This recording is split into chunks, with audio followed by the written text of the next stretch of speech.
Hey, how's it going, Verge? It's Tim Hickle here. I'm here with Thaddeus Rex. He's a public speaker. He's a consultant, and he teaches brands and salespeople how to sell like rock stars. He's actually going to be our fireside presenter at this month's Verge event, so we're super excited to have him. We want to do a quick Google Hangout and just chat with him about some of the things he's learned over his years. How you doing, Thaddeus? I'm great. How you doing, Tim? I'm doing awesome. So what I find fascinating about you is you have a really unique starting point. You didn't start off doing sales and marketing and consulting. You actually started off as a children's singer, which I find fascinating. Can you talk to me a little bit about the lessons you learned while being a children's singer and how you're applying those to your work today? Sure. Yeah, I kind of started off in the fire and had to climb into the skillet. uh, Definitely, I started off. I left college with a degree in philosophy, so I had to think of something.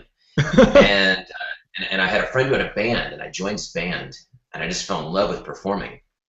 And we were actually on a PBS show, and the PBS show invited me to come back and join the show and created a little excerpt for me. And it was a PBS kids show, and I fell in love with it. And then I started touring and performing and writing my own material.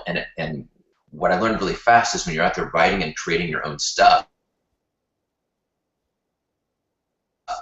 you have to go out and figure out how to do it for yourself. And so I had to create a hook on the program. I created a program called Read Like a Rock Star, and I was using music to motivate kids to read and write. And that was the hook: I'm not just entertaining, but I'm motivating. And the key was creating a program that actually worked, that changed the way kids thought about reading. And what I learned really fast is if I wanted to engage the kids, the most important part is I had to get the parents excited. And so when I was writing my songs, I was actually writing for the parents, because the parents are the ones who buy the CD, who bring the kids to the show, who tell their school, hey, bring this guy in, or call the theater and say, hey, we got to book this guy. And so, and the career grew great once I realized that connection. You've got to engage the parents and engage the educators, because when they care, they're the ones who get the kids involved, and that's the only way to change the child's life. And it's funny because in business, it's really the same way, because you have investors that you have to get excited about your product, but your investors aren't the ones who are going to go to the store and buy the widgets at the end of the day, or get online and download the app. Um, they're putting money in hoping there's a huge market out there. And so you have to communicate to both audiences at once. Right, that's awesome, and that's a great insight.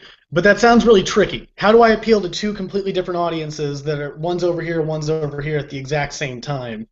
Right. How did you do that with parents and kids, and how can I do that for my business? You know, it's funny. It's really the same thing. So if you're looking at your business, you have who's your end user? What's your intended audience? I mean, in my earlier career, I was talking about. I mean, that intended audience was an elementary school child, and so everything was written to engage them. But then I had to bring the parents and teachers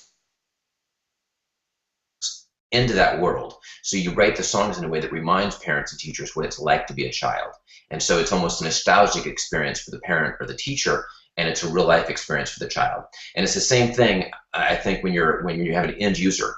You have to create an experience and communicate directly to the end user, because the end user is not thinking about anybody but myself. Hey, do I want to download this app? There's something on the shelf. Do I want to buy it? That's where the end user is. So you can't confuse the end user. Keep it really simple for them. And then have a second story that draws your investors, your stakeholders into that end user experience, so they can understand where the end user is, how they feel, what they think about. And most of those investors, I mean, they're thinking on a much different level, but they used to be down there at the end user level. And if you bring them back, they can feel once more what it's like to be that guy picking up your phone going, do I want this new app? Awesome. So as you know, we're building up for the Innovation Showcase right now, where we're going to have over 80 companies pitching for over $100,000 in funding. But they have to pitch in 60 seconds. So you're talking about a Right. lot of stuff. What advice would you give them to sort of consolidate that and fit all that pitching wisdom into 60 seconds?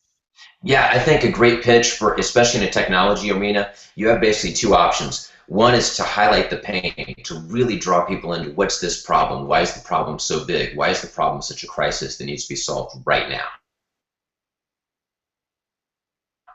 Or Musk, this is the way he operates. He's like, well, there aren't really no one needs a new car, but I'm going to make a better one anyways. We already have rocket ships, but I'm going to make one that's faster and cheaper. He just dreams big. So he's not really solving problems. He's just dreaming bigger. And that's cool too. So I think you can really go either way. And either, so at the beginning of your pitch, you either have to create that dynamic, huge dream, like imagine the world with anti-gravity belts and all the things we'll be able to do when we don't have gravity anymore. Whatever that is, just create that imaginary experience. Or, you know, gosh, I went to the store and I brought food home and then it spoiled. And I wish there was an app that would help me choose my food better, so whatever it is. But you got to draw people into that problem, make the problem real and put us in it so we can feel the problem. Then show us the ladder. How do we climb out? Like, what would the solution look like? And then reveal your solution. Also, I think, and I know you only have 60 seconds, but it's very important. You want people, they need more information. There's a lot of investors there. You need to, at the end, give a call to action. Give a call to action, make sure they come to your booth afterwards and be ready to answer questions.